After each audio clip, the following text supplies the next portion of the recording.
Hello నమస్తే, నేను journalist Srinivas. ఈరోజు న్యూస్ అనాలిసిస్లో ముందుగా దిశ పేపర్లో వచ్చిన వార్తలు చూద్దాం. వచ్చే నెలలోన మే తర్వాతన సర్పంచ్ ఎన్నికలపై ఉత్కంఠ. ఏం లేదు అందులో ఉత్కంఠ. వచ్చే నెలలో ఉండవు, మన ఉండవు. మే నెలలో కూడా ఉంటే అది ఇక ధన్యులమే. ఎందుకు అంటే డెడికేటెడ్ కమిషన్ వేశారు. బీసీలకి స్థానిక సంస్థల్లో రిజర్వేషన్లు 42% పెంచాలని. అది ఎప్పుడు వేయాలో వాస్తవంగా కాంగ్రెస్ పార్టీకి నిజంగానే చిత్తశుద్ధి ఉంటే ఎన్నికల్లో మనం హామీ ఇచ్చినాం అని చెప్పి డిసెంబర్లో అధికారంలోకి రాగానే కనీసం జనవరిలో వేయాలి. ఎప్పుడు వేశారు? నిన్న మొన్న వేశారు. 3 నెలలు అయింది. అది కూడా ఏంది, బీసీ సంఘాలు ఒత్తిడి చేస్తే, ఉద్యమాలు చేస్తే ఇక తప్పనిసరి పరిస్థితి అయింది. మనకి గొంతు మీద వచ్చి కూర్చున్నారు, తప్పలేదని వేశారు. ఆ వేసిన దానిపైన ఇంతవరకు ఒక రివ్యూ ఉందంటే లేదు. యాడ్ నుంచి అయితే ఫిబ్రవరి ఎన్నికలు వచ్చే నెలలో ఎన్ని రోజులు ఉంది? ఫిబ్రవరి ఇంకా 1 వీక్ లేదు. 1 వీక్ అయితే అయిపోద్ది. జనవరి అయిపోయి ఫిబ్రవరి వస్తుంది. ఎప్పుడు మీరు ఇది ఇచ్చేది? కమిషనే రిపోర్ట్ ఇచ్చేది ఎప్పుడు మీకు? ఆ రిపోర్ట్ మీద డిస్కషన్ ఎప్పుడైంది? క్యాబినెట్ అప్రూవల్ ఎప్పుడైంది? దానిపైన గెజిట్ ఎప్పుడు వద్ది? 42% రిజర్వేషన్ ఇస్తున్నట్టు ఎన్నికల నోటిఫికేషన్ ఎప్పుడు వద్ది? ఇదంతా సాధ్యమయ్యే పరిస్థితి కాదు. నెక్స్ట్ మంత్ మార్చిలో, అంటే మార్చిలో ఎగ్జామ్స్ ఉన్నాయి, పబ్లిక్ ఎగ్జామినేషన్స్. మార్చి ఏప్రిల్ 10th ఇంటర్మీడియట్ రకరకాల ఎంట్రన్స్ ఎగ్జామ్లు. ఇక అయితే గీతే మేలో, కానీ మేలో విపరీతమైన ఎండలు ఉంటాయి. ఆ ఎండలలో పెడితే కరెంటు పోవడమో, మంచినీళ్ళ సమస్య ఉంటే ఓట్లకి నెగిటివ్ ఎఫెక్ట్ అయింది. కాబట్టి నాకు తెలిసి జూనో జూలై అయింది. మనకున్న సమాచారం ప్రకారం ఉన్న ఈ పరిస్థితులను బట్టి అర్థమైంది. ఫిబ్రవరిలో పెట్టాలంటే జనవరి 15, జనవరి 10 లోపే డిసైడ్ అవ్వాలి రిజర్వేషన్లు. ఇప్పటికన్నా కనీసం డిసైడ్ అయ్యి ఉండాలి. 42% రిజర్వేషన్ డిసైడ్ అయ్యి ఉంటే ఆ నెంబర్ను బట్టి, ఆ పర్సెంటేజ్ని బట్టి ఏ పంచాయతీలు ఎవరికి కేటాయించాలని కేటాయిస్తారు. ఎందుకంటే రిజర్వేషన్లు కూడా డిక్లేర్ కావాలి కదా. ఏ మండలంలో, ఏ పంచాయతీలు, ఏ గ్రామంలో, ఏ వార్డు వైజ్ కావాలి. అది వార్డులకు రిజర్వేషన్ కావాలి, గ్రామ పంచాయతీ సర్పంచులకు రిజర్వేషన్ కావాలి. ఇదంతా పెద్ద ప్రాసెస్ ఉంటుంది. ఉట్టినే కాదు, ఓవర్ నైట్లో లెక్కలు తీయాలి. మళ్ళీ వాళ్ళు అసలు పాదులోనే ఉంది. ఎందుకంటే డెడికేటెడ్ కమిషన్ ఇంకా రాలే ప్రభుత్వం దగ్గరికి. రిపోర్ట్ తయారైంది అంటున్నారు కానీ ఇది ఏమైందో తెలియదు. కాబట్టి వచ్చే నెలలోనా మే తర్వాత అంటే అది నాకు తెలిసి వచ్చే నెలలో కాదు, మేలో కాదు. ఈ 2 కాకపోవచ్చు అనేది బయట జరుగుతున్న చర్చ. సీఎం సమీక్ష తర్వాత నిర్ణయం. రేపు లేదా ఎల్లుండి ఉన్నతస్థాయి సమావేశం. మార్చి 3వ వారం నుంచి 10th పరీక్షలు. ఆ తర్వాత వేసవికాలం, మండుటెండలో ఎన్నికల నిర్వహణ కష్టం. స్థానిక సంస్థల ఎన్నికలపై తీవ్ర ఉత్కంఠ కొనసాగుతుంది. వచ్చే నెల నిర్వహిస్తారా, లేదంటే ఎండాకాలం ముగిసే సమయంలో నిర్వహిస్తారా అనే చర్చ గ్రామాల్లో మొదలైంది. రాష్ట్రస్థాయి వరకు జరుగుతుంది. ఇప్పటికే దాదాపు ఏడాదిగా గ్రామ పంచాయతీల స్పెషల్ ఆఫీసర్ల పాలన జరుగుతుంది. 2-3 రోజుల్లో క్లారిటీ వద్దట. అంటే ఆయన ముఖ్యమంత్రి గారు హై లెవెల్ కమిటీ మీటింగ్ పెడతారట. దాని తర్వాత డిసైడ్ ఏ హై లెవెల్ అన్న పెట్టని. అది ఫిబ్రవరిలో ఏ ముచ్చటే కనిపించలే. ఎందుకంటే రిజర్వేషన్లు డిక్లేర్ కావాలి, అసలు సంఖ్య డిక్లేర్ కావాలి. 42, 34, 40 ఎంత పర్సెంటేజ్ ఇస్తారో డిసైడ్ అయితే దాన్ని బట్టి ఏ జిల్లాలో ఎన్ని పంచాయతీలు, ఎన్ని వార్డులు ఎవరెవరికి వస్తున్నాయో డిసైడ్ చేస్తే, దాని తర్వాత కోడ్ వస్తే, దాని తర్వాత ఎన్నికల సంఘం నోటిఫికేషన్ ఇస్తే ఇదంతా ఇది. కాబట్టి ఆ క్లారిటీ లేకుండా తేపకోసారి లీక్ ఇచ్చి గవర్నమెంట్ ఏం చేస్తుందంటే, గ్రామాలలో ఈ పంచాయతీ సర్పంచులు కావాలన్న సోకున్నోళ్ళు ఇప్పటికే వదులుతున్నాయి డబ్బులు. మొన్న పంచాయతీ ఏది సంక్రాంతి పండగకే కోళ్ళకి నాటుకోళ్ళట, దావతలట, మందట, మాకు అన్నీ పెట్టారు. నేనే నిలబడేది, నన్ను గెలిపించాలని. మళ్ళా రేపో మాపు ఉగాది పండుగ వస్తుంది, మళ్ళీ దానికి వదులుతున్నాయి వాళ్ళకి పాపం. ఇప్పట్లో లేదని చెప్పండి, ఒక 6 నెలల దాకా వాళ్ళ జేబులను ఖాళీ కాకుండా ఉంటాయి. ఇది మొత్తానికి జరుగుతుంది. హై లెవెల్ కమిటీ అయితే కానీ అప్పుడు డిసైడ్ అయింది ఫిబ్రవరి, మేనా లేదా జూనా అనేది.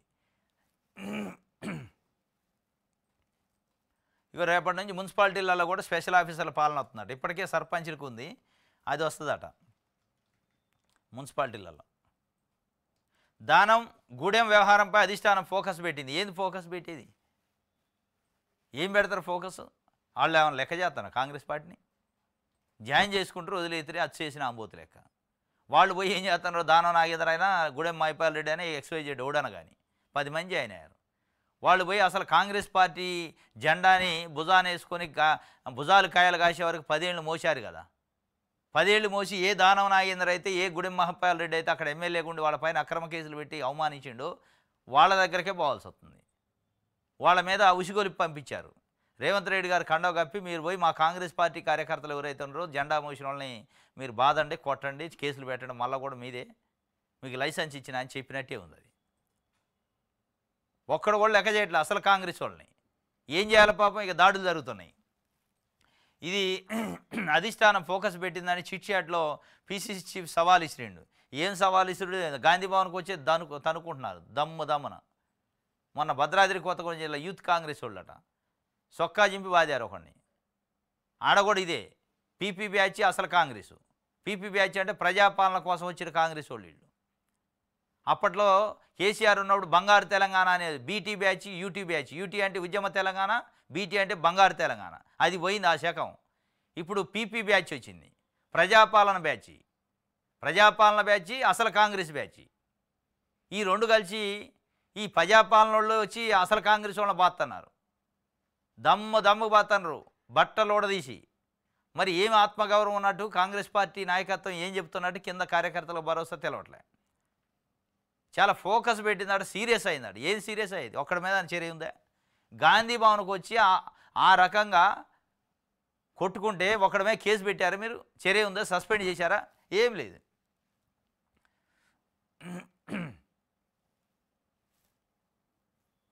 రైట్, ఇది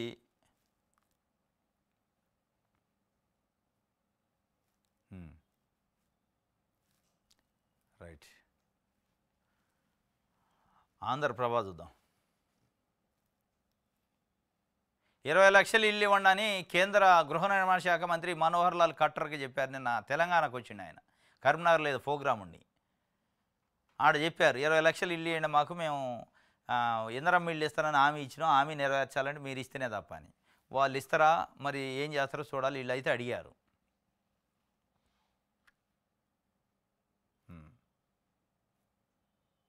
రైట్, ఇది కరీంనగర్లో కారుకు దెబ్బపడ్డదట. పార్టీ మారిన కీలక నేతలు మేయర్ సహా 10 మంది కార్పొరేట్లు బీజేపీలో నేడు చేరికట. సునీల్ రావు అని ఆయన అప్పట్లో మేయర్గా కరీంనగర్ బీఆర్ఎస్ పెట్టింది. ఆయనతో పాటు ఒక 10 మంది కార్పొరేట్లను వేసుకొని కాషాయ కండువా కప్పుకుంటాడట. బండి సంజయ్ కేంద్ర హోంశాఖ సహాయ మంత్రి ఆధ్వర్యంలో కాషాయ జెండా కప్పుకునే కార్యక్రమం అయిందట. మొత్తానికి కరీంనగర్లో కారుకి దెబ్బైంది. చిన్నగా బొక్క వేసింది కారుకి కాషాయ పార్టీ, వేసి ఆడొకళ్ళని గుంజుతుంది. ఈ ఎన్నికలు వచ్చేటప్పటికి మరి అది ఆ సంఖ్య ఎంతకు పోతుందో చెప్పలేము. రైట్,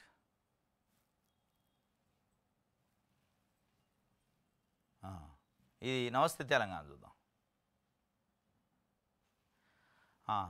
దుక్కుల్లో దుఃఖం ఉందట, గుండె చెదిరిన రైతుకు బీఆర్ఎస్ అండ, రైతన్న ధైర్యం కోల్పోవద్దు అని చెప్పి ఒక అధ్యయన కమిటీని వేసింది బీఆర్ఎస్ పార్టీ. నిరంజన్ రెడ్డి ఆధ్వర్యంలో రైతు ఆత్మహత్యలు, రైతుల సమస్యలపైన స్టడీ చేయడానికి ఒక 10 మందితో కమిటీ వేసింది. ఆ కమిటీ నేను ఆదిలాబాద్ పోయింది. ఆదిలాబాద్ పోయి రైతులతో మాట్లాడుతుంది. మీరు అధైర్యపడద్దు, మేమున్నాం మీకు మద్దతుగా అని చెప్పి. దుక్కుల్లోనట దుఃఖం ఉందట, దుఃఖం గురించి చెప్తుంది. ఇప్పటికే రాలిన మట్టి పూలు ఒక 409 మట్టి పూలు రాలి, మట్టి పూలు అంటే రైతు ఆత్మహత్యలు జరిగినాయి అని చెప్పి ఒక వార్తను రాసింది. కాంగ్రెస్ ఏలుబడిలో సాగు కూలబడింది, రైతు ఆత్మహత్యల ఋతువు రాష్ట్రాన్ని కమ్ముకుంది. రోజుకో చోట అన్నదాత ఆత్మహత్య చేసుకుంటుండు. ప్రభుత్వం వచ్చాక ప్రాణం తీసుకున్న రైతుల సంఖ్య 409 చేరింది. ఇది ఇప్పుడు తెలంగాణ. నిన్నటిదాకా దేశానికి అన్నం గిన్నె, నేడు పురుగుల మందు డబ్బా.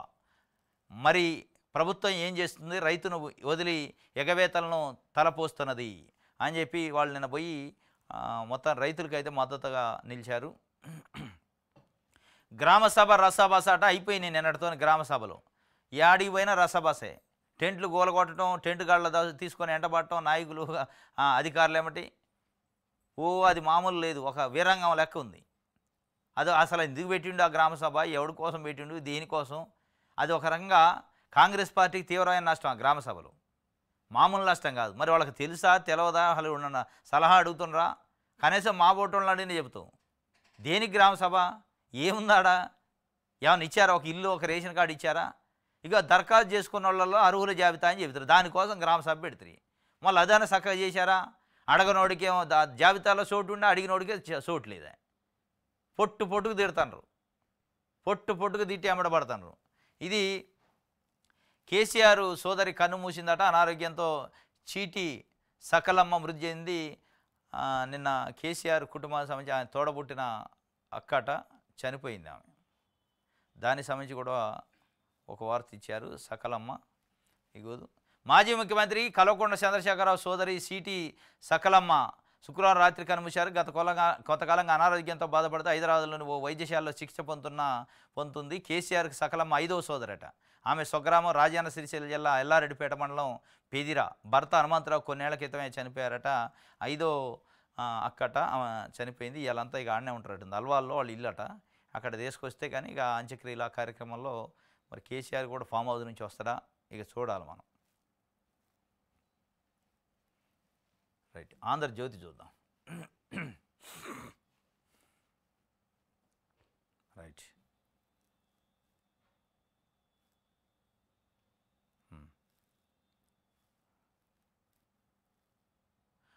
ప్రైవేటు పాఠశాలలో ట్యూషన్ ఫీజే ఉండాలి, మిగతా ఏ రుసుములు వసూలు చేయకూడదు. ఫీజుల ఖరారు నియంత్రణకు ప్రత్యేక కమిటీ, పర్యవేక్షణకు జిల్లా స్థాయిలో కమిటీలు వేయాలి. ప్రతి 3 ఏళ్లకు ఒకసారి ఫీజులను నిర్ధారించాలి. రాష్ట్ర ప్రభుత్వానికి విద్యా కమిషన్ సిఫార్సు చేసింది. ఎవడు పట్టించుకుంటాడు మీ సిఫార్సుల్ని? అసలు మీరు ఉన్నట్టు వాళ్ళకి తెలుసా? నియామకం చేసి వదిలేశారు. అలా ఆఫీస్ ఏడందో కూడా ముఖ్యమంత్రి గారికి తెలుసో లేదో నాకు తెలిసి.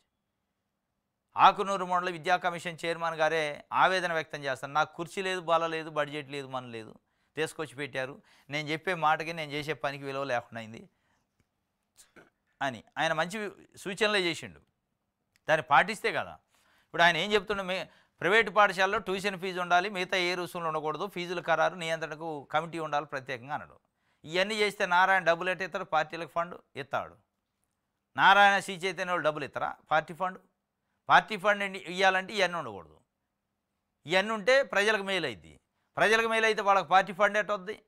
కాబట్టేగా నారాయణ శ్రీ చైతన్య విద్యా సంస్థలు రోజుకొక ఆత్మహత్య జరుగుతున్న విద్యార్థులను ఆత్మహత్య చేసుకుంటట్టు చేస్తున్నా కానీ ఒక్క కాలేజీ మూతపడదు, ఒక కాలేజీ పైన కేసు ఉండదు. ఈ ఫీజుల వేధింపులు తట్టుకోలేక పాపం పిల్లలు రకరకాల పద్ధతులు ఒత్తిడికి గురై చనిపోతున్న పరిస్థితి. నిన్న అనంతపురం జిల్లాలో ఒక విద్యార్థి బిల్డింగ్ మీద నుంచి దూకి చనిపోయిండు. ఫీజుల కోసం వేధించారని, అవమానపరిచారని.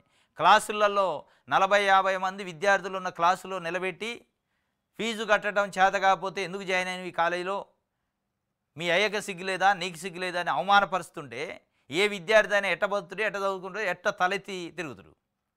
అసలు ఈ విద్యా సంస్థల క్లబ్లా పబ్బులా అనే విధంగా ఉంది. విద్యా సంస్థల పేరుతోని, ఎడ్యుకేషనల్ సొసైటీల పేరుతోని పెట్టుకొని సర్వీస్ చేస్తాం, సేవ చేస్తాం అని పెట్టుకొని మీరు చేసే సేవ ఏంది? ప్రజలను వేధింపులు చేసే సేవ.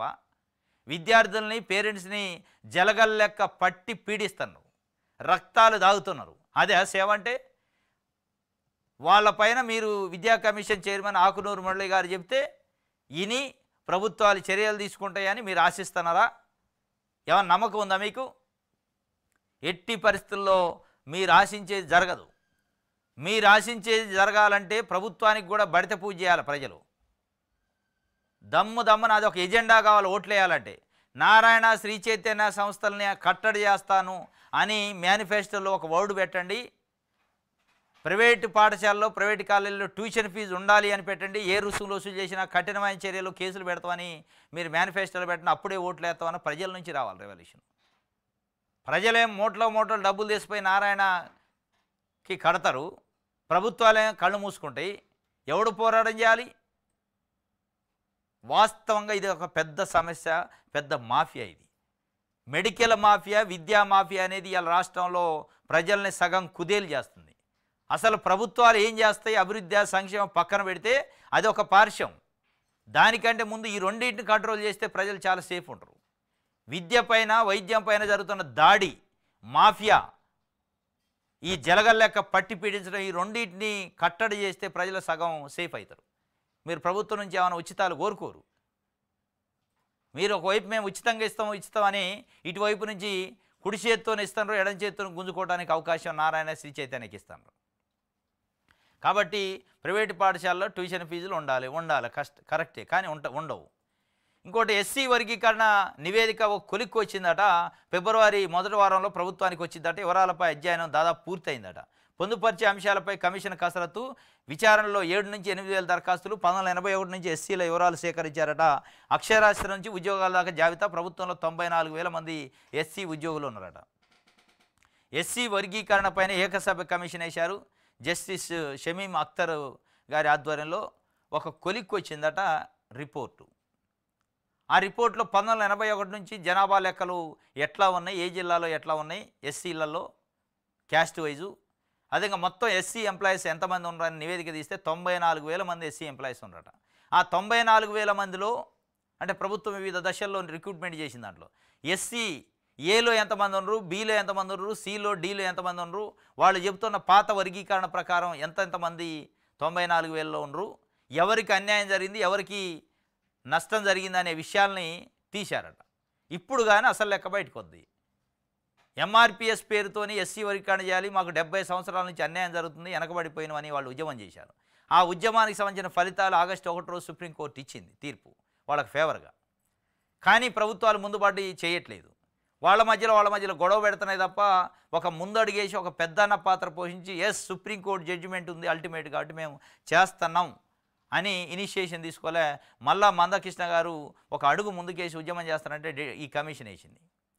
ఇప్పుడు ఆ కమిషన్ రిపోర్ట్ ఇస్తుంది. ఈ మీకు 94 మంది గవర్నమెంట్ ఎంప్లాయీస్లో మాలలు ఎంతమంది ఉన్నారు, మాదిగలు ఎంతమంది ఉన్నారు, ఇంకా ఎస్సీ సబ్ కులాలు ఎంతమంది ఉన్నాయో తెలిస్తే అయిపోయి ఎవరికి అన్యాయం జరిగింది, ఎవరికి న్యాయం జరిగింది అనేది తెలిసిపోయాయి. దాన్ని బట్టి వర్గీకరణ చేయాలి. గతంలో 97 నుంచి 2004 వరకు కూడా వర్గీకరణ అమలైంది. మాదిగలకి 7%, మాలలకు 6%, మొత్తం 15%లో 6, 7, 13 పోతే ఇంకొక 2%, రెల్లి కులానికి ఇంకో సబ్ కులాలకి కలిపి 1%, ఇంకా వేరే ఇంకొక సబ్ కులాలకు కలిపి 1% మొత్తానికి అటు ఇచ్చారు. ఇప్పుడు ఎస్సీ మాదిగలో 12% మాకు రిజర్వేషన్ కావాలని వాళ్ళు అడుగుతున్నారు. మొత్తానికి ఈ షమీమ్ అఖ్తర్ గారి కమిటీ ఒక కొలిక్ అయితే వచ్చిందట, కొలిక్ రావాలి కూడా. ఎందుకంటే ఈ రిపోర్ట్ కోసమే రాష్ట్రంలో ఉన్న లక్షల మంది నిరుద్యోగులు ఎదురు చూస్తున్నారు. ఈ వర్గీకరణ అయితే తప్ప నోటిఫికేషన్లు వస్తే తప్ప ఎగ్జామ్స్ జరగవని. ఇది ఒక వార్త.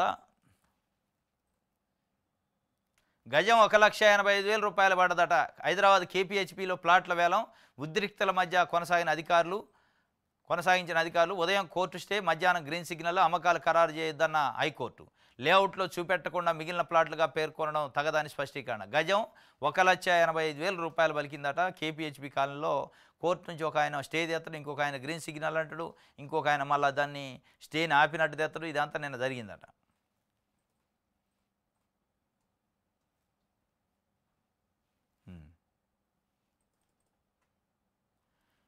వ్యవసాయంపై కేసీఆర్ అట నజర్. వ్యవసాయం పైన కేసీఆర్ నజర్ పెట్టినట. ఫామ్ హౌస్లో 150 ఎకరాల్లో వెదురు సాగు ప్రణాళిక. ఏడాది నుంచి ఎర్రవెల్లి వ్యవసాయ క్షేత్రానికి పరిమితమైండు. మొత్తం ఫుల్ టైం వ్యవసాయానికి కేటాయించిండు. ఇక్కడున్న రైతులను గాలి వదిలేశారు. వీళ్ళ గురించి పట్టించుకుంటూ లేడు. కొడుకు మనవడికి చెబుతుండు, మననేమో వ్యవసాయం నేర్పిడి ఇలా ఎదురు ఎట్టేయాలో చూస్తాడట. 150 ఎకరాలు ఎదురు పండిస్తాడట. మా కుమార్తెల ఏ అమ్మాయి మోసపోవద్దు. బాజీ మాయమాటలు చెప్పి వలలో వేసుకున్నాడు. అతడిని పెళ్లి చేసుకుని జీవితాన్ని నాశనం చేసుకుంది. మౌనిక తల్లిదండ్రులు మృతదేహం వద్ద కన్నీరు అయ్యారట. మౌనిక తల్లిదండ్రులు గుండెల అవిషయాలా రోధించారు. ఓ మోసగాడి మాటలు నమ్మి పెళ్లి చేసుకొని జీవితాన్నే నాశనం చేసుకుందని కన్నీరు మున్నీరయ్యారు. తమ కూతురిని కడసారి చూసేందుకు వారు హైదరాబాద్ నుంచి శుక్రవారం ఖమ్మం జిల్లా మదిర మండలం నిదానపురం గ్రామానికి వచ్చారు. తన భర్త దొంగ అని తెలియడం, వివిధ చోరీలకు సంబంధించిన పోలీసులు వచ్చి అతన్ని తీసుకెళ్లడానికి తీవ్ర అవమానంగా భావించి గురువారం ఉదయం ఇంట్లోనే ఇద్దరు కూతుళ్లను చంపి మౌనిక ఉరేసుకున్న సంగతి తెలిసిందే. ఖమ్మం ప్రభుత్వ ఆసుపత్రిలో పోస్టుమార్టం అనంతరం గురువారం అర్ధరాత్రి తర్వాత మృతదేహాలను నిదానపురానికి తీసుకొచ్చారు. బాజీ మాయమాటలు చెప్పి తమ కూతురు మౌనికను వలలో వేసుకున్నాడని తల్లిదండ్రులు విలపిస్తూ చెప్పారు. బాజీతో పెళ్లి వద్దని అప్పట్లోనే చెప్పామని, అయినా తమ మాట వినకుండా బాజీని పెళ్లి చేసుకుని జీవితాన్ని నాశనం చేసుకుందని కన్నీళ్ల పర్యంతమయ్యారు. ఆడపిల్లలు ఎవరు ఇలా మోసగాళ్ల వలలో పడొద్దని, విలువైన జీవితాన్ని కోల్పోవద్దని పెద్దల మాటలు వినాలని సూచించారు. ఈ నెల 16న చివరగా తమకు మౌనిక ఫోన్ చేసిందని మృతురాలి మేనత్త చెప్పింది. మీ అమ్మా నాన్న మీ చెల్లినే ఎక్కువగా చూసుకుంటున్నారు, నిన్ను పట్టించుకోవట్లేదు, వెళ్ళి డబ్బులు తీసుకురా అని బెదిరించిండట. పాపం ఎంటెక్ చదివిందట పాపం అమ్మాయి. మౌనిక ఉన్నత విద్యావంతురాలు, ఎంటెక్ పూర్తి చేసింది. ఆమె తల్లిదండ్రులు ప్రభుత్వ ఉద్యోగాలు చేసి హైదరాబాద్ హైతనగర్లో ఉంటున్నారట. వీరికి మౌనికతో పాటు మరో కూతురు ఉంది, ఆమె లండన్లో ఉంటుందట. 6 ఏళ్ల క్రితం మౌనికకు రైల్లో బాజీ పరిచయం అయిందట. ఈ రైలు పరిచయాలు, ఫేస్బుక్ పరిచయాలు, ఇన్స్టా ప్రేమలు ఇట్లే ఉంటాయి. వాళ్ళు నిన్న వాళ్ళ రోదన చూసి అక్కడున్న ప్రజలు కన్నీరు మున్నీరారట. ఇద్దరు గవర్నమెంట్ కాలేజ్ లెక్చరర్లు అట తల్లిదండ్రి. 2 అమ్మాయిలు, ఈమె మౌనిక, ఇంకొక అమ్మాయి లండన్లో ఉందట. ఈమె మామూలు చదువు చదవాలి, ఎంటెక్ చదివింది. ఎంటెక్ చదివి బాజీ అనే చోరీలు దొంగతనాలు చేసేవాడి వలలో చిక్కింది. వాడి మాయమాటలు నమ్మి పెళ్లి చేసుకుంది. 6 సంవత్సరాల క్రితం తల్లి తండ్రి చెప్పారట, వద్దని మొత్తుకున్న ఏం లేదట. నాకు 18 సంవత్సరాలు వచ్చినాయి, చట్టం నాకు అవకాశం ఇచ్చింది, నేను ఇష్టం వచ్చినట్టు చేస్తా అంటే చట్టాలు ఎత్తాయి అవకాశాలు. మనకున్న పరిస్థితులు కూడా గమనించుకోవాలి. చట్టాలు అవకాశాలు ఇవ్వటం వేరు, దాన్ని సక్రమంగా వాడుకోవటం వేరు. ఆ వాడుకోవడం రాక ఇక ఆమె ప్రాణాల మీద తెచ్చుకొని ప్రాణాలు తీసుకుంది కాక కన్న కూతుర్నిద్దరిని కూడా ప్రాణాలు తీసుకుంది. ఏం చట్టము, ఏం చదువుకున్నాను, ఏం ఎంటెక్ చదివి, ఏం సంస్కారం తెలియట్లే. వాళ్ళు పాపం వచ్చి కడసారి చూసుకోవడానికి వచ్చి రోధించారట పాపం. కనీసం మాట లేదు, మా మాట చెప్తే కూడా ఇవాళ ప్రాణాల మీద తెచ్చుకుంది, ప్రాణాలు తీసుకుంది అని చెప్పి ఆడపిల్లలకి ఒక సందేశం ఇచ్చారు. ఏ ఆడపిల్ల కూడా, ఏ అమ్మాయి కూడా మా కుమార్తె లెక్క మోసపోవద్దు, దయచేసి వినండి అమ్మాయిలారా అని చెప్పి వాళ్ళకి అప్పీల్ చేశారు. మాయల మాటలు చెప్పే వాళ్ళ వలలో పడి మోజులో పడి పెళ్ళిళ్ళు చేసుకొని ఇట్లా చేయొద్దు, తల్లిదండ్రులు మాట వినండి అని చెప్పి మాట వినకుండా ఇగో మోసపోయింది. సజీవ సాక్ష్యం మన ముందు కనపడుతుందని. ఎందుకంటే మామూలుగా 4 రోజులు కట్టుకొని పడేసే బట్టలు కొనుక్కోవాలంటేనో 4 రోజులు తొడిగి పడేసే బట్టలు కొనుక్కోవడానికి 4-5 బట్టకు పోయి షాపింగ్ చేస్తారు మైళ్ళు. ఇది నచ్చింది, ఇది బాగుంటుందా, ఇది బాగుంటుందా అని చూసుకుంటారు. 100 సంవత్సరాల పాటు కలకాలం కట్టుకున్న భర్తతో జీవించాలనే ఆ కట్టుకునే వాడిని సెలెక్ట్ చేసుకునేటప్పుడు కనీసం కన్న తల్లిదండ్రులకు కూడా చెప్పట్లే. మరి ఏం సందేశం ఇస్తున్నట్టు అమ్మాయిలు అంటే మోజులో పడి ఇగో ఇట్లాంటివి చేసి అటు తల్లిదండ్రులకి కడుపు కోత మిగిలిస్తున్నారు, వాళ్ళు చనిపోయారు. అందుకే అమ్మాయిలు ఆలోచించాల. కట్టుకొని పడేసే బట్ట కోసమే 4 రోజులు నలుగురు సంప్రదించి 4 అభిప్రాయం తీసుకున్నప్పుడు కలకాలం జీవించాల్సిన భర్తని కట్టుకునేటప్పుడు కూడా 4 సంప్రదించి తప్పే ఉంది. కన్న తల్లిదండ్రులని ఒప్పిస్తే తప్పే ఉంది, అడిగితే తప్పే ఉంది. ఏదో ఉద్ధరించినట్టు, ఏదో ఇక ఈ భూమిని, సామ్రాజ్యాన్ని, ప్రపంచాన్ని జయించినట్టు అది లవ్ అంటే ఏందో పెద్ద ఇదే. అందులో లవ్ చేయాలి, తప్పులేదు, చేస్తే చేశారు. మీ స్థాయికి, మీకు సంబంధించిన కుటుంబానికి అందరికి నచ్చే విధంగా, వాళ్ళని మెప్పించే విధంగా, నువ్వు కష్టపడకుండా ఉండే విధంగా, నువ్వు ఇబ్బందుల్లోకి నీ ప్రాణాల మీదకి రాకుండా ఉండే విధంగా చర్యలు తీసుకునే అది ఉండాలి కదా. ఏది లేకుండా గుడ్డేది చేలో పడ్డట్టు ఇక దొరికిందే తడుగా వాడు ఎమ్మడ తగిలిపోతుంది, పెళ్లి చేసుకుంటే. ఇవాళ ఏమైంది, ఒక దొంగో చోరీ అనేది తెలిసింది. ఏం చేస్తావు నువ్వు ఇక తెలిసాక? ఇవాళ చాలామంది అమ్మాయిలు ఇదే పరిస్థితి. తల్లి తండ్రిని కాదని 18 ఏళ్ళ నిండి అని ఒక పెట్టి పోలీస్ స్టేషన్లలో పోయి కూర్చొని రివర్స్ పోలీస్ స్టేషన్లో తల్లిదండ్రుల మీద కేసులు పెట్టి నాకు 18 ఏళ్ళ నిండి పెళ్లి చేసుకున్నా మా అమ్మ నాన్న అబ్జెక్షన్ చెప్తున్నారు అని చెప్తున్నారు. నువ్వు 18 ఏళ్ళు పెరగడానికి ఎవరు కారణం? నువ్వు 18 ఏళ్ళు రావడానికి ఎవరు కారణం? నిన్ను మొక్కలేక పెంచింది ఎవరు? వాళ్ళకి ఆ స్వేచ్ఛ ఉండదా? ఇగో వాటి ఫలితమే ఇది, ఆ పాపాల ఫలితమే అన్నమాట ఇది. కాబట్టి ఇప్పటికైనా ఆలోచించాలి. ఈ భూమి మీద కన్న తల్లిదండ్రుల కంటే మనం మేలు కోరేవాళ్ళు ఎవరు ఉండరు. వాళ్ళు తప్ప ఎవరు ఉండరు. ఉండొచ్చు కానీ వాళ్ళ పర్సెంటేజ్ ఎక్కువ, 100కి 100% ఉంటుంది, ఎక్కడా కల్మషం ఉండదు. వాళ్ళని కాదని గిట్ట నిన్నేదో లవ్వు గివ్వు ఈ మోజులో పడి చేస్తే ఆ మోజు ఉన్న రోజులే నీ లవ్ ఉంటుంది, తర్వాత బజార్ను పడాల్సి వస్తుంది, తర్వాత బతుకులు ఛిద్రమవుతాయి. ఇది ప్రతి అమ్మాయి గమనించాలని వాళ్ళు ఒక సందేశం ఇచ్చారు పాపం. దీన్ని గమనించుకోవాలి. చదువు పేరుతోని పిల్లలు ఇట్లా ఆగం కావద్దు. చదువు పేరుతోని తల్లిదండ్రులు పంపిస్తే దాన్ని మిస్యూజ్ చేసి ఆగమవుతున్న పరిస్థితి. వెలుగు పేపర్ చూద్దాం. బీసీ రిజర్వేషన్లపై 2 రిపోర్ట్లు వచ్చినాయట. రూరల్, అర్బన్, లోకల్ బాడీలకు వేరువేరుగా పంచాయతీ ఎన్నికల కోసం ఫస్ట్ రూరల్ నివేదికట 600 పేజీలతో ఇప్పటికే సిద్ధమైంది. త్వరలోనే సర్కార్కి అందజేత. నివేదికలో వార్డు యూనిట్గా కులాల వారీగా జనాభా లెక్కలు, దాని ప్రకారం రిజర్వేషన్లకు బీసీ డెడికేటెడ్ కమిషన్ సిఫార్సులు, ఫిబ్రవరి చివరి వారంలో పంచాయతీ ఎన్నికలు. అసలు ఆ నివేదికే రాలేదా? ఆ నివేదికే గవర్నమెంట్ కాడికి రాలే. యాడ్ నుంచి ఉంటాయి ఫిబ్రవరి చివరి వారంలో. ఎన్నికలు ఉండాలంటే నోటిఫికేషన్కి ఎన్నికలకి 15 రోజులు టైం ఉండాలి. ఏడైద్ది ఇది. మొత్తానికైతే బీసీ రిజర్వేషన్లపైన 2 రిపోర్ట్లు సిద్ధం చేసిందట. అర్బన్ బాడీ, గ్రామీణ రూరల్ బాడీ అని. Rural local body, urban local body. ఇప్పుడు అర్జెంటుగా రూరల్ లోకల్ బాడీ ఎన్నికల అవసరం ఉంది కాబట్టి దాన్ని వార్డుల వారీగా కులగణన చేశారట. దాన్ని సమర్పిస్తారట ప్రభుత్వానికి. అప్పుడు కానీ రిజర్వేషన్ డిసైడ్ అయితే ఒకవైపు ఎస్సీ వర్గీకరణ నివేదిక కూడా రెడీ అయింది, ఒక కొలిక్కి వచ్చింది. ఇటు బీసీ వర్గీకరణ, బీసీకి సంబంధించి కులగణన రిజర్వేషన్లో రిపోర్ట్ వచ్చింది. మరి ఫిబ్రవరి చివరి వారంలో ఎన్నికలు ఉంటాయని వెలుగు పేపర్ ఒకటి వార్త రాసింది. ఇది బీసీ రిజర్వేషన్లపై 2 రిపోర్ట్లు. అది ప్రభుత్వం హై లెవెల్ కమిటీ మీటింగ్ ఉందట ముఖ్యమంత్రి గారు. దాని తర్వాత ఈ రిపోర్ట్ వద్దు, రిపోర్ట్ తర్వాత చూస్తారనుకుంటా.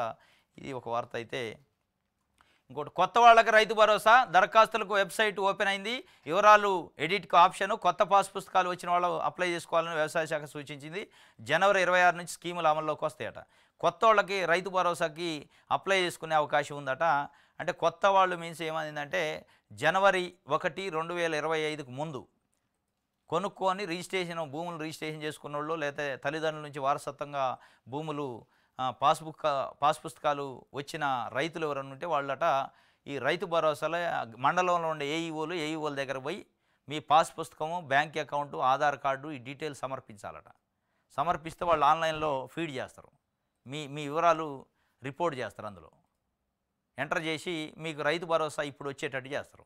కాబట్టి ఎవరైనా ఉంటే మీ మండలంలో మీ స్థానికంగా ఉన్న అగ్రికల్చర్ ఆఫీసర్లను సంప్రదించి మీ రైతు పట్టాదారు పాస్ పుస్తకం, బ్యాంకు పాస్ పుస్తకం, అదేవిధంగా ఆధార్ కార్డు ఇవి జిరాక్స్ సబ్మిట్ చేయండి అని చెప్పి ఓపెన్ అయిందట నిన్న. ఎందుకంటే రేపే ఉంది మళ్ళీ డబ్బులు వచ్చేది. మరి వాళ్ళు ఇప్పటిదాకా ఏం చేశారో తెలియదు. ఒక 5 వారం రోజుల ముందు పెడితే అయిపోయేది. రేపు డబ్బులు రిలీజ్ అయితే ఇవాళ కొత్త వాళ్ళు పోవాలంటే మళ్ళీ లైను, ఆడ కొట్లాట, చెప్పులు కొట్లాట ఉంటుంది కథ. ఈ మొత్తానికి కొత్త పాస్ పుస్తకాలు వచ్చిన వాళ్ళు అప్లై చేసుకోవాలి. వ్యవసాయ శాఖ సూచించింది. జనవరి 26 నుంచి స్కీమ్ అమల్లోకి వస్తుందని చెప్పారు. ప్రత్యేక ఆప్షన్ ఇచ్చారట. రైతు భరోసా సైట్లో కొత్త పట్టాదారులకు సంబంధించిన ప్రత్యేక ఆప్షన్ ఇచ్చారు. జనవరి 1వ తేదీ వరకు భూమి రిజిస్ట్రేషన్ అయ్యి కొత్తగా పాస్బుక్ వచ్చిన రైతులు తమ పాస్బుక్, ఆధారు, బ్యాంకు అకౌంట్ వివరాలు ఏఈఓలకు ఇస్తే వాటిని అప్లోడ్ చేసేందుకు అన్ని ఏర్పాట్లు పూర్తి చేశారు. గతంలో పెట్టుబడి సాయానికి అర్హత ఉన్నప్పటికీ వివరాలు ఇవ్వకపోవడం వల్ల రైతు బంధు రాని వారు కూడా ఇప్పుడు రైతు భరోసా కోసం అప్లై చేసుకునే అవకాశం కల్పించారు. కాగా ఈ అప్డేషన్ ఎప్పటి వరకు ఇస్తారని మాత్రం ఇప్పటివరకు ప్రకటించలేదు. గతంలో పాస్బుక్ ఉండి కూడా కొంతమంది రైతు బంధు రాలేదట. వాళ్ళు కూడా అప్లై చేసుకోవచ్చు. జనవరి 1 వరకు కొత్తగా భూములు కొనుక్కున్న వాళ్ళు, లేదా తల్లిదండ్రుల నుంచి వారసత్వంగా భూమి వచ్చిన వాళ్ళు ఇట్లా ఉంటారు కదా, కొత్తగా పాస్ పుస్తకాలు వచ్చిన వాళ్ళు కూడా దరఖాస్తు చేసుకోవచ్చట. ఏఈఓలను సంప్రదించండి. పోయి బ్యాంకు అకౌంట్ బుక్కు, పట్టాదారు బుక్కు, ఆధార్ కార్డు తీసుకొని పోండి. పోతే వాళ్ళు అప్డేట్ చేస్తారట. అది ఎప్పటి వరకు అనేది డేట్ ఇవ్వలేదు. కానీ ఇది ఒక వార్త.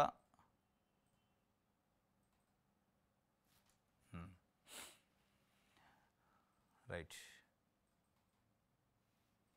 ఆంధ్రజ్యోతి చూద్దాం. ఇది అయిపోయిందండి. ఓకే, ఇది లేదుగా.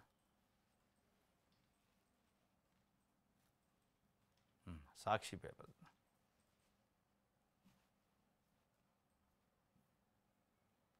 పెన్షన్ టెన్షన్ ఉందట. కొత్త పెన్షన్ల కోసం రాష్ట్ర వ్యాప్తంగా లక్షలాది మంది ఎదురుచూపులు. పెంచుతామన్న మొత్తం కాకపోయినా పాత పెన్షన్ అయినా మంజూరు చేయాలని విజ్ఞప్తి చేస్తున్నారు. ఇక ఆ కాడికి వచ్చింది. పెన్షన్లు పెంచుతాం 2000 నుంచి 4000 కానీ రేవంత్ రెడ్డి చెప్తే నమ్మి ఓట్లు వేశారు. 14 నెలలు అయింది, 15 నెలలు కూడా వస్తుంది. పెన్షన్లు పెంచకపోగా కొత్తగా అప్లై చేసుకున్న వాళ్ళకి ₹1 అట్లా మాకు పాతదాన్ని ఇవ్వండి కానీ కొత్త వాళ్ళకి ఇవ్వండి అని అడుగుతున్నారట. మొత్తానికి పెన్షన్లు అప్లై చేసిన వాళ్ళు అట్లనే రెడీగా ఉన్నారు. 2022 ఆగస్టు నుంచి అందుబాటులో లేని ఆసరా పెన్షన్లు ఆన్లైన్ పోర్టల్ మాన్యువల్గా వివిధ పెన్షన్ల కోసం దరఖాస్తు చేసుకున్నారు. ఎంతోమంది ఉన్నారు. ఈ పెన్షన్ వస్తేనే బతుకు తీసుకుంటామని చెప్పి చెబుతున్నారు. నాకు 75 ఏళ్ళు, వృద్ధాప్య పెన్షన్ కోసం 6 ఏళ్ళుగా ఎదురు చూస్తున్నా. గతంలో 200 ఇచ్చేటప్పటి నుంచే నా భార్యతో పాటు నాకు కూడా పెన్షన్ వచ్చేది. తర్వాత ఇంట్లో ఒకరికి పెన్షన్ అని నా పేరు తీసేశారు. 6 ఏళ్ల క్రితం భార్య చనిపోయింది. అప్పటి నుంచి పెన్షన్ కోసం చాలాసార్లు దరఖాస్తు చేసుకున్నా. అధికారులు, ప్రజాప్రతినిధులు చుట్టూ తిరుగుతూనే ఉన్నా. ఇప్పుడు గ్రామ సభల అధికారులకు మొరబెట్టుకున్నా. పెన్షన్లకు దరఖాస్తు తీసుకోవడం లేదన్నారు. పెన్షన్ వస్తే ఈ వయసులో బతుకు తీసుకోవడానికి ఆసరాగా అవుతుందని ఆయన పాపం ఆవేదన వ్యక్తం చేస్తున్నాడు. 75 సంవత్సరాలట. భార్య ఉన్నప్పుడే ఇద్దట్లో ఒకళ్ళకి వద్దని భార్యకి ఇచ్చారట. ఆమె చనిపోయింది, వెనక రావట్లయిపోయింది. ఇది పెన్షన్లకు సంబంధించి ఇలా ఎందరో ఉన్నారట రాష్ట్ర వ్యాప్తంగా. కానీ వాళ్ళని పట్టించుకుంటూ లేడు.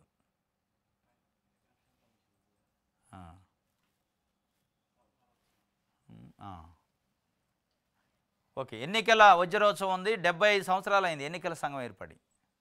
75 సంవత్సరాలు అయిన సందర్భంగా ఎన్నికల వారోత్సవం 1950లో ఏర్పడ్డది. జనవరి 25 దాన్నే ఓటర్ల దినోత్సవం అంటారు. ఇవాళ ఓటర్ దినోత్సవం. ఎన్నికల సంఘం ఏర్పడినప్పటి నుంచి పాల్గొన్న రాష్ట్రపతి ముర్ము సుదీర్ఘ ప్రస్థానంలో మెరుపులెన్నో. 10 ఏళ్లుగా పెరుగుతున్న సవాళ్లు, సన్నగిల్లుతున్న ఈసీ విశ్వసనీయత, చివరి గంటలో అనూహ్య పోలింగు, మాజీ సారథులు అవాక్కవుతున్న వైనం. పోలైన ఓట్ల కంటే లెక్కిస్తున్నవే ఎక్కువ, అన్నింటికీ మౌనమే ఈసీ సమాధానం. ఈవీఎంల పనితీరు మీదే సందేహాలు ఉన్నాయి. ఈ సందేహాలకు సమాధానం చెప్పాలి వజ్రోత్సవాలలో. ఒరిస్సాలో జరిగిన ఎన్నికలు, ఆంధ్రప్రదేశ్లో జరిగిన ఎన్నికలు, మొన్న మహారాష్ట్రలో జరిగిన ఎన్నికలపైన అనేక అనుమానాలు ఉన్నాయి. సామాన్య ఓటర్కు కూడా అనుమానం వస్తుంది. అసలు మేము వేసిన ఓట్లు ఏంది, వస్తున్న రిజల్ట్ ఏంది, ఈ అమాంతంగా సాయంత్రం 5:30, 6 గంటల తర్వాత 10 నుంచి 20% ఓటింగ్ పెరగటం ఏంది, దీని వెనకున్న మర్మమేంది, రహస్యమేంది, ఈ ఈవీఎంలు ఏంది, ఈవీఎంల పనితీరు ఏంది అనే అంశాలపైన అనేక అనుమానాలు ఉన్నాయి. ఆ అనుమానాల స్థాయిని ఇంకా పెంచితే ఎన్నికల కమిషన్ మౌనం వహిస్తుంది. కొన్నిసార్లు ఏం చెప్తుందంటే మీకు ఏం చెప్పాల్సిన అవసరం లేదంటుంది. వెబ్ కాస్టింగ్ వీడియోలు బయట పెట్టరట, వీవీ ప్యాడ్ స్లిప్పులు చెప్పాల్సిన అవసరం లేదని ఒక సంస్కరణ తీసుకురావడానికి పోయారు. అంటే ఎన్నికల సంఘం జవాబుదారీతనం ఏమవుతుంది? ఓటేసిన ఓటరు నేను ఏ గుర్తుకు ఓటేసినని తెలిపే వీవీ ప్యాడ్లు చెప్పడానికి బయటికి పెట్టడానికి ఏం ఇబ్బంది మీకు? ఓటేసిన ఓటర్లు మేము ఓటు ఎట్లా వేసినావో చూసుకునే వెబ్ కాస్టింగ్ బయట పెట్టడానికి ఏంది? ఏమి పారదర్శకత, ట్రాన్స్పరెన్సీ ఉన్నట్టు ఏంది ఈ చీకటి వ్యవహారం? దీని వెనకున్న మతలబ్ ఏంది, ఈ గుట్టేంది, ఈ మర్మం ఏంది, మరుమైంది? ఎన్నికల సంఘం అంటే ఓపెన్ ఉండాలి, అందరికీ అన్ని విషయాలు చెప్పాలి, దీంట్లో దాపరికాలు ఉండొద్దు. కానీ దీని వెనక ఒక చీకటి కోణం, ఒక దాపరికం, ఇది ఒక మర్మం, ఒక మరుగు పెట్టి చేస్తున్నారు. ఈ మరుగులతోని చేయాల్సిన అవసరం లేదనేది దాదాపు 130 కోట్ల మంది భారతీయులు కోరుకుంటుంది. ఏంటంటే ఎన్నికల సంఘంలో ఫస్ట్ ట్రాన్స్పరెన్సీ రావాలి. ఎన్నికల సంఘంలో ట్రాన్స్పరెన్సీ లేకుండా గర్భంలోనే తేడా ఉందనుకో, అది గుడ్డిదో కుంటిదో ఇది. గర్భంలోనే తేడా ఉంది. ఇలా గర్భం మీన్స్ ప్రజాస్వామ్యానికి గర్భం ఏంటంటే, ప్రజాస్వామ్య ప్రభుత్వం ఇవాళ భారతదేశంలో రాష్ట్రాలలో ఎన్నుకోవడానికి గర్భం దాల్చేది ఎక్కడి నుంచి అంటే ఎన్నికల సంఘం నుంచి. ఆ ఎన్నికల సంఘం గర్భంలోనే పుండు పుడితే అది పెద్ద రాచపుండు అయింది, ప్రజాస్వామ్యానికి పెను సవాలు, ప్రమాదం అయింది భవిష్యత్తులో. అది గమనించాలని రాజ్యాంగ ప్రజాస్వామ్యవాదులు, అనేక రాజకీయ నాయకులు, సామాజిక సంఘాలు కోరుకుంటున్నారు, మేధావులు కోరుకుంటున్నారు. కానీ ఎంతైతే గట్టిగా అడుగుతున్నారో, ఎంతైతే గట్టిగా కోరుకుంటున్నారో అంత గట్టిగానే మౌనంగా ఉంటుంది ఎన్నికల సంఘం. మౌనంగా ఉంటూనే ఇంకా వెనక బోల్ట్లు గట్టిగా దాల్తారు. మీకేం చెప్పాల్సిన అవసరం లేదు, మా ఇష్టం అనే పద్ధతిలో ఇవాళ ఉంది నరేంద్ర మోడీ గారి ఆధ్వర్యంలో ఉన్న ఎన్నికల సంఘం పరిపాలన, వాళ్ళు ఎన్నుకున్న అది. మరి చెప్పండిగా, మేము ఏం చేయం, మా ఇష్టం వచ్చినట్టు చేస్తాం, మీరు చేసుకునేది ఏదో మీరు చేసుకోండి అని చెప్పండి అట్టన్నా.